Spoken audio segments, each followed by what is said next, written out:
James clear की atomic habits. अनुवाद doctor Sudhir Dixit. अध्याय 14।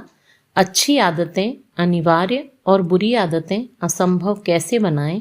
आज मेरी यानी श्रुति गौर तोमर की आवाज़ में। विक्टर ह्यूगो के सामने 1830 की गर्मी में एक असंभव सी डेडलाइन थी। 12 महीने पहले इस महान फ्रांसीसी लेखक ने अपने प्रकाशक को एक नई पुस्तक देने का वादा किया था, लेकिन पुस्तक लिखने के बजाय उन्होंने दूसरे प्रोजेक्ट करने, अतिथियों का सत्कार करने और अपने काम में विलंब करने में पूरा साल बिता दिया। कुंठित होकर ह्यूगो के प्रकाशक ने 6 महीने से भी कम समय की एक डेडलाइन तय की। अब ह्यूगो को वह पुस्तक फरवरी 1831 तक पूरी करनी थी। ह्यूगो ने अपनी टालमटोल की आदत को हराने के लिए एक विचित्र योजना बनाई। उन्होंने अपने सारे कपड़े एक सहयोगी को देकर कहा कि वह उन सबको एक बड़े संदूक में बंद कर दे। अब उनके पास पहनने के लिए एक बड़े शॉल के अलावा कुछ नहीं था। बाहर जाने के लिए उपयुक्त कपड़े नहीं होने के कारण उन्हें मजबूरन अपनी स्टडी में ही रहना पड़ा। परिणाम यह हुआ कि उन्होंने 1830 के बाकी महीनों में तूफानी गति से लेखन कार्य किया। The hunchback of Notre Dame पुस्तक डेडलाइन से 2 सप्ताह पहले 14 जनवरी 1831 को ही प्रकाशित हो गई। कई बार सफलता का संबंध अच्छी आदतों को आसान बनाने के बारे में उतना नहीं होता जितना बुरी आदतों को मुश्किल बनाने के बारे में होता है। यह व्यवहार परिवर्तन के तीसरे नियम का विपरीत है, इसे मुश्किल बनाएं। अगर आप लगातार अपनी योजनाओं पर अमल करने में जूझ रहे हैं तो आप विक्टर ह्यूगो के प्रसंग से सबक सीखकर बुरी आदतों को ज़्यादा मुश्किल बना सकते हैं। इसके लिए आपको उसका इस्तेमाल करना होगा जिसे मनोवैज्ञानिक वचनबद्धता विधि कहते हैं। वचनबद्धता विधि वर्तमान में चुना गया वह विकल्प है जो आपके भावी कामों को नियंत्रित करता है। यह भावी व्यवहार को किसी खास दिशा में ले जाने का तरीका है। यह आपको अच्छी आदतों से बांधने और बुरी आदतों की गिरफ्त से छुड़ाने का तरीका है। जब विक्टर ह्यूगो ने लेखन कार्य पर ध्यान केंद्रित करने के लिए अपने सारे कपड़े संदूक में रखवा दिए तो वे वचनबद्धता विधि का इस्तेमाल कर रहे थे। वचनबद्धता विधि बनाने के कई तरीके हैं। आप ज़्यादा मात्रा में भोजन खरीदने के बजाय कम मात्रा में खरीदकर ज़्यादा खाने को कम कर सकते हैं। आप भावी जुए की इच्छा को रोकने के लिए कैसीनो और ऑनलाइन पोकर साइट्स में प्रतिबंधित सूची में अपना नाम स्वेच्छा से जुड़वा सकते हैं। मैंने कई खिलाड़ियों के बारे में सुना है जिन्हें किसी प्रतिस्पर्धा के लिए वज़न कम करना था। वे वज़न कराने से 1 सप्ताह पहले से अपना पर्स घर पर छोड़कर बाहर निकलते थे ताकि उनके मन में फास्ट फूड खरीदने का लालच ही नहीं आए। एक और उदाहरण देखें। मेरे मित्र और साथी आदत विशेषज्ञ नीर एयाल ने एक आउटलेट टाइमर खरीदकर उसे अपने इंटरनेट राउटर और पावर आउटलेट के बीच लगा दिया। हर रात को 10 बजे आउटलेट टाइमर अपने आप इंटरनेट राउटर की बिजली बंद कर देता है। इंटरनेट बंद होने पर सबको पता चल जाता है कि अब सोने का समय हो गया है। वचनबद्धता विधियां इसलिए उपयोगी हैं क्योंकि वे आपको प्रलोभन का शिकार बनने से पहले ही अच्छे इरादों का लाभ लेने में सक्षम बनाती हैं। मिसाल के तौर पर जब भी मैं कैलोरियां कम करना चाहता हूं तो वेटर से कह देता हूं कि वह परोसने से पहले ही आधा भोजन एक बॉक्स में पैक कर दे। अगर मैं भोजन के आने के बाद यह संकल्प लेता मैं बस आधा खाऊंगा तो यह कभी हो नहीं पाता। कुंजी काम को इस तरह बदलना है ताकि अच्छी आदत को शुरू करने के बजाय इससे बाहर निकलने में ज़्यादा प्रयास की ज़रूरत हो। अगर आप फिट होना चाहते हो तो कोई अच्छा योग सत्र चुनकर समय से पहले ही भुगतान कर दें। अगर आप कोई नया व्यवसाय शुरू करने के बारे में रोमांचित हैं तो अपनी पसंद के किसी उद्यमी को ईमेल करके परामर्श कॉल तय करें। जब काम करने का समय आता है तो बचने का एकमात्र तरीका तय मीटिंग को रद्द करना है जिसमें प्रयास की ज़रूरत होती है और पैसों का नुकसान भी हो सकता है। वचनबद्धता विधियां बुरी आदतों को वर्तमान में मुश्किल बनाकर भविष्य में सही चीज़ करने की संभावना को बढ़ाती हैं। बहरहाल हम इससे भी ज़्यादा आगे तक जा सकते हैं। हम अच्छी आदतों को अवश्यंभावी और बुरी आदतों को असंभव बना सकते हैं। किसी आदत को स्वचालित कैसे बनाएं और दोबारा इसके बारे में कभी नहीं सोचें। जॉन हेनरी पैटरसन का जन्म 1844 में डेटन ओहियो में हुआ था। उन्होंने बचपन में अपने पारिवारिक खेत पर छुटपुट काम किए और अपने पिता की आरा मशीन पर भी काम किया। डार्टमाउथ में कॉलेज की पढ़ाई पूरी करने के बाद पैटरसन ओहियो लौटे और उन्होंने वहां कोयले के खनिकों के लिए एक छोटा आपूर्ति स्टोर खोला। इसमें सफलता की अच्छी संभावना नजर आ रही थी। स्टोर के ज़्यादा प्रतिस्पर्धी नहीं थे और इसके ग्राहक भी स्थायी थे, लेकिन इसके बावजूद पैटरसन को ज़्यादा मुनाफा नहीं हो रहा था। जांच करने पर पैटरसन को पता चला कि उसके कर्मचारी घपला कर रहे हैं। 18वीं शताब्दी के मध्य में कर्मचारियों द्वारा सामान चुराना या घपला करना काफ़ी सामान्य समस्या थी। पैसे खुली दराज में रखे जाते थे और उन्हें आसानी से उठाया जा सकता था। कर्मचारियों या ग्राहकों की निगरानी के लिए वीडियो कैमरे नहीं थे और सौदों की निगरानी के लिए कोई सॉफ्टवेयर भी नहीं था। जब तक कि आप दिन के हर मिनट अपने कर्मचारियों के सिर के ऊपर नहीं खड़े रहें और खुद ही सारा काम नहीं करना चाहते हों, तब तक चोरी रोकना मुश्किल था। जब पैटरसन अपनी हालत पर विचार कर रहे थे, तभी उन्होंने एक नए आविष्कार रिटीज इनकरप्टिबल कैशियर का विज्ञापन देखा। डेटन निवासी जेम्स रिटी का बनाया हुआ यह प्रोडक्ट पहला कैश रजिस्टर था। हर सौदे के बाद नकदी और रसीदें अपने आप ताले में बंद हो जाती थीं। पैटरसन ने $100 देकर 2 मशीनें खरीद लीं। उनके स्टोर से कर्मचारियों की चोरी रातों रात खत्म हो गई। इस वजह से अगले 6 महीनों में पैटरसन का कारोबार घाटे से उबर गया और इसने $5000 का मुनाफा कमाया, जो आज के हिसाब से $1,00,000 से ज़्यादा था। पैटरसन इस मशीन से इतने प्रभावित हुए कि उन्होंने अपना व्यवसाय बदल दिया। उन्होंने रिटी के आविष्कार के संपूर्ण अधिकार खरीदने के साथ ही नेशनल कैश रजिस्टर कंपनी खरीद ली। 10 साल बाद नेशनल कैश रजिस्टर में 1000 से ज़्यादा कर्मचारी हो गए और यह अपने समय के सबसे सफल व्यवसायों में से एक बनने की राह पर चल पड़ी थी। किसी बुरी आदत को छोड़ने का सर्वश्रेष्ठ तरीका यह है कि आप इसे अव्यावहारिक बना दें, मुश्किल को इतना बढ़ा दें कि आपके पास उस काम को करने का विकल्प ही नहीं रहे। कैश रजिस्टर की अद्भुत चीज़ यह थी कि इसने चोरी करने को व्यवहारिक दृष्टि से असंभव बना दिया, जिससे कर्मचारी अपने आप स्वचालित तरीके से नैतिक व्यवहार करने लगे। कर्मचारियों को बदलने की कोशिश करने के बजाय इसने पसंदीदा व्यवहार को स्वचालित बना दिया। कुछ कामों जैसे कैश रजिस्टर को इंस्टॉल करना से बार बार लाभ होता है। इन एक बार के विकल्पों में बहुत कम कोशिश लगती है, लेकिन समय के साथ उनका मूल्य और महत्व बढ़ता जाता है।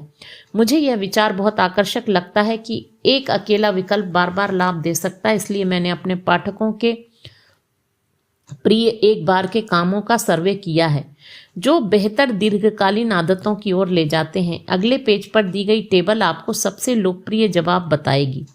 मैं शर्त लगाने को तैयार हूं कि अगर आम इंसान इस सूची के एक बार के कामों में से बस आधे ही कर ले, भले ही वह अपनी आदतों के बारे में जरा भी नहीं सोचे, तो ज़्यादातर लोगों की ज़िंदगी 1 साल बाद बेहतर हो जाएगी। ये एक बार के काम और कुछ नहीं, व्यवहार परिवर्तन के तीसरे नियम के इस्तेमाल का सीधा तरीका है। वे अच्छी तरह सोने, स्वास्थ्यवर्धक आहार खाने, उत्पादन होने और पैसे बचाने और आमतौर पर बेहतर जिंदगी जीने को ज़्यादा आसान बनाते हैं। जाहिर है, अच्छी आदतों को स्वचालित बनाने और बुरी आदतों को छोड़ने के कई तरीके हैं। आमतौर पर इस काम में टेक्नोलॉजी के इस्तेमाल से लाभ होता है। टेक्नोलॉजी मुश्किल, चिढ़ दिलाने वाली और जटिल कामों को बदल सकती है। यह उन्हें आसान, दर्द रहित और सरल व्यवहार बना सकती है। यह सही व्यवहार की गारंटी देने का सबसे विश्वसनीय और प्रभावी तरीका है। यह ऐसे व्यवहारों के लिए खास तौर पर उपयोगी होता है जो इतने कम होते हैं कि आदत नहीं बन सकते। कुछ काम आप हर महीने या हर साल ही करते हैं, जैसे अपने निवेश पोर्टफोलियो को दोबारा संतुलित करना, और वे इतनी जल्दी नहीं दोहराए जाते हैं कि आदत बन जाएं। इसलिए उनके संदर्भ में यह काफ़ी फायदेमंद होता है कि टेक्नोलॉजी आपकी खातिर उन्हें करने की याद रखे। एक बार के काम जो अच्छी आदतों को ताले में बंद कर देते हैं। पोषक तत्व। पीने के पानी को साफ करने के लिए वाटर फिल्टर खरीदें। कैलोरी की खुराक कम करने के लिए ज़्यादा छोटी प्लेटों का इस्तेमाल करें। निद्रा। एक अच्छा गद्दा खरीदें। ब्लैकआउट पर्दे ले आएं। टेलीविज़न को बेडरूम से हटा दें। उत्पादकता। ईमेल से अनसब्सक्राइब कर लें, नोटिफिकेशन बंद कर दें और ग्रुप चैट्स को म्यूट कर दें। अपना फ़ोन साइलेंट पर रखें। अपने इनबॉक्स को साफ करने के लिए ईमेल फिल्टर्स का इस्तेमाल करें। फ़ोन से गेम्स और सोशल मीडिया ऐप्स हटा दें। प्रसन्नता। कुत्ता ले आएं। किसी दोस्ताना सामाजिक इलाके में जाकर रहने लगें। सामान्य स्वास्थ्य। वैक्सीन लगवाएं। कमर दर्द से बचने के लिए अच्छे जूते खरीदें। सहारा देने वाली कुर्सी या खड़ी डेस्क खरीदें। वित्त। स्वचालित बचत योजना में नाम लिखा दें, स्वचालित बिल भुगतान निर्धारित करें, केवल सेवा रद्द कर दें, सेवा प्रदाताओं से बिल कम करने को कहें। अन्य उदाहरणों में ये शामिल हैं चिकित्सा, प्रिस्क्रिप्शन स्वचालित रूप से रिफिल किए जा सकते हैं। पर्सनल फाइनेंस, कर्मचारी स्वचालित वेतन कटौती के माध्यम से रिटायरमेंट के लिए बचत कर सकते हैं। कुकिंग, मील डिलीवरी सेवाएं आपका किराना खरीद सकती हैं। उत्पादकता, सोशल मीडिया ब्राउजिंग को वेबसाइट ब्लॉकर से रोका जा सकता है। जब आप अपने जीवन को यथासंभव अधिकतम स्वचालित कर लेते हैं तो आप अपना प्रयास उन कामों में लगा सकते हैं जो मशीनें नहीं कर सकती हैं। हम अपने जो काम टेक्नोलॉजी को सौंप देते हैं, हर उस काम से हमारा समय और ऊर्जा बचती है जिसका इस्तेमाल विकास की अगली अवस्था में पहुंचने के लिए किया जा सकता है। जैसा गणितज्ञ और दार्शनिक अल्फ्रेड नॉर्थ व्हाइटहेड ने लिखा था, उन कामों की संख्या को बढ़ाने से सभ्यता प्रगति करती है जो आप सोचे बिना कर सकते हो। जाहिर है टेक्नोलॉजी की शक्ति हमारे खिलाफ भी काम कर सकती है। व्यर्थ में टीवी देखना एक आदत बन जाती है क्योंकि आपको स्क्रीन को देखना छोड़ना होता है। अगले एपिसोड पर आगे बढ़ने का बटन दबाने के बजाय नेटफ्लिक्स या यूट्यूब अपने आप इसका ऑटो प्ले कर देंगे। आपको तो बस अपनी आंखें खुली रखनी है। टेक्नोलॉजी बहुत सुविधाजनक होती है और यह आपको अपनी छोटी से छोटी सनक या इच्छा पूरी करने में सक्षम बनाती है। भूख के हल्के से संकेत पर खाना आपके दरवाजे पर आ सकता है। बोरियत के हल्के से संकेत पर आप सोशल मीडिया के अथाह महासागर में गोते लगा सकते हैं। जब आपकी इच्छाओं पर काम करने के लिए आवश्यक प्रयास लगभग शून्य हो जाता है तो उस पल उत्पन्न होने वाले आवेग में बहना आसान होता है। ऑटोमेशन का नुकसान यह है कि हम एक के बाद एक आसान काम करते रह सकते हैं और हमारे पास ज़्यादा मुश्किल लेकिन अंततः ज़्यादा पुरस्कारदायक काम करने के लिए समय ही नहीं बचता। मैंने देखा है कि खाली समय में मैं अक्सर सोशल मीडिया की तरफ आकर्षित होने लगता हूँ। अगर मुझे पल भर के लिए भी बोरियत होने लगती है तो मैं अपना फ़ोन बाहर निकाल सकता हूँ। इन छोटे छोटे व्यवधानों को ब्रेक लेना कहना आसान होता है, लेकिन समय के साथ ऐसे ब्रेक मिलकर काफ़ी गंभीर मुद्दा बन सकते हैं। बस 1 मिनट की लगातार पुकार मुझे वह काम करने से रोक देती है जो मेरे लिए सचमुच महत्वपूर्ण है। मैं अकेला नहीं हूँ। आम आदमी सोशल मीडिया पर हर दिन 2 घंटे से ज़्यादा समय बिताता है। अब जरा सोचकर देखें, आप हर साल अतिरिक्त 600 घंटों में क्या कर सकते हैं। यह पुस्तक लिखते समय मैंने एक नई टाइम मैनेजमेंट रणनीति संबंधी प्रयोग किया। हर सोमवार को मेरी असिस्टेंट मेरे सभी सोशल मीडिया अकाउंट्स के पासवर्ड रीसेट कर देती थी। इसका परिणाम यह हुआ कि मैं पूरे सप्ताह बिना भटके काम कर पाया। शुक्रवार को वह मुझे नए पासवर्ड भेज देती थी, यानी मैं पूरे वीकेंड में सोशल मीडिया का आनंद ले सकता था, जिसके बाद वह दोबारा नए पासवर्ड बना देती। अगर आपकी कोई असिस्टेंट नहीं हो तो किसी मित्र या परिवार के सदस्य की मदद लें और हर सप्ताह एक दूसरे के पासवर्ड बदलते रहें। सबसे आश्चर्यजनक बात यह थी कि मैंने इस स्थिति से बहुत जल्दी तालमेल बैठा लिया। सोशल मीडिया से खुद को दूर रखने के बाद मुझे यह एहसास हुआ कि मुझे सोशल मीडिया पहले जितना नहीं देखना है और मुझे निश्चित रूप से हर दिन इसकी ज़रूरत नहीं है। पहले इसे देखना इतना आसान था कि यह मुझे स्वचालित बन गया था, लेकिन जब मेरी बुरी आदत असंभव बन गई तो मुझ में ज़्यादा अर्थपूर्ण काम करने की प्रेरणा आ गई। जब मैंने अपने परिवेश से मानसिक कैंडी हटा दी तो स्वास्थ्यवर्धक आहार खाना ज़्यादा आसान हो गया। जब ऑटोमेशन आपके पक्ष में काम करता है तो यह आपकी अच्छी आदतों को अवश्यंभावी और बुरी आदतों को असंभव बना सकता है। यह उस पल इच्छा शक्ति पर विश्वास करने के बजाय भावी व्यवहार को एकमात्र विकल्प बनाने का अचूक तरीका है।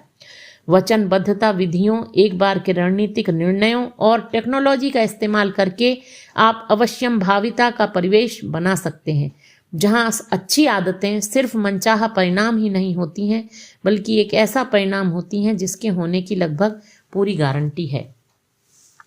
अध्याय सार। व्यवहार परिवर्तन के तीसरे नियम का विपरीत है, इसे मुश्किल बनाएं। वचनबद्धता विधि वर्तमान में लिया गया वह विकल्प है जो भविष्य में बेहतर व्यवहार को सुनिश्चित करता है। अपनी आदतों को स्वचालित बनाना भावी व्यवहार को सुनिश्चित करने का अचूक तरीका है। एक बार के विकल्प जैसे बेहतर गद्दे खरीदना या किसी स्वचालित बचत योजना में नाम लिखाना अकेले काम है जो आपकी भावी आदतों को स्वचालित बनाते हैं और समय के साथ ज़्यादा लाभ पहुंचाते हैं। आपकी आदतों को स्वचालित करने के लिए टेक्नोलॉजी का इस्तेमाल करना सही व्यवहार की गारंटी देने वाला सबसे विश्वसनीय और प्रभावी तरीका है। अच्छी आदतें कैसे डालें? आदतों का स्कोर कार्ड भरें। अपनी वर्तमान आदतों को लिखें ताकि आप उनके बारे में जागरूक हो जाएं। क्रियान्वयन इरादों का इस्तेमाल करें। मैं स्थान पर, समय पर व्यवहार करूंगा। आदतों के ढेर का इस्तेमाल करें। वर्तमान आदत के बाद मैं नई आदत विकसित करूंगा। अपने परिवेश को नए सिरे से ढालें। अच्छी आदतों के संकेतों को स्पष्ट बनाएं ताकि वे आसानी से दिखें। प्रलोभन की पोटली का इस्तेमाल करें। अपने मनचाहे काम को उस काम से जोड़ दें जो आपको करने की ज़रूरत है। किसी ऐसी संस्कृति में शामिल हों जहां आपका मनचाहा व्यवहार सामान्य व्यवहार है। उत्प्रेरण क्रिया पद्धति बनाएं। किसी मुश्किल आदत से ठीक पहले ऐसी कोई चीज़ करें जिसमें आपको सचमुच आनंद आता हो। मुश्किल को कम करें। आपके और आपकी अच्छी आदतों के बीच के कदमों की संख्या कम कर दें। परिवेश तैयार करें। भावी कामों को ज़्यादा आसान बनाने के लिए अपने परिवेश को सबसे अच्छी तरह तैयार करें। निर्णायक पल में माहिर बने। बड़े परिणाम देने वाले छोटे चयनों को स्वचालित बना लें। 2 मिनट के नियम का इस्तेमाल करें। अपनी आदतों को इतना सूक्ष्म बना लें कि उन्हें 2 मिनट या उससे कम में किया जा सके। अपनी आदतों को स्वचालित बनाएं। टेक्नोलॉजी और एक बार किसी चीज़ को खरीदने में निवेश करें जो भावी व्यवहार को सुनिश्चित करती हो। किसी बुरी आदत को कैसे तोड़ें? इसे अदृश्य बनाएं। संपर्क कम करें। बुरी आदतों के संकेतों को अपने परिवेश से हटा दें। इसे अनाकर्षक बनाएं। अपनी मानसिकता को नए सिरे से ढालें। बुरी आदतों से बचने के लाभों को रेखांकित करें। इसे मुश्किल बनाएं। मुश्किल बढ़ा दें। आपके और बुरी आदतों के बीच के कदमों की संख्या बढ़ा दें। वचनबद्धता विधि का इस्तेमाल करें। भावी चयन के लिए वही विकल्प तय करें जिनसे आपको फायदा होता है।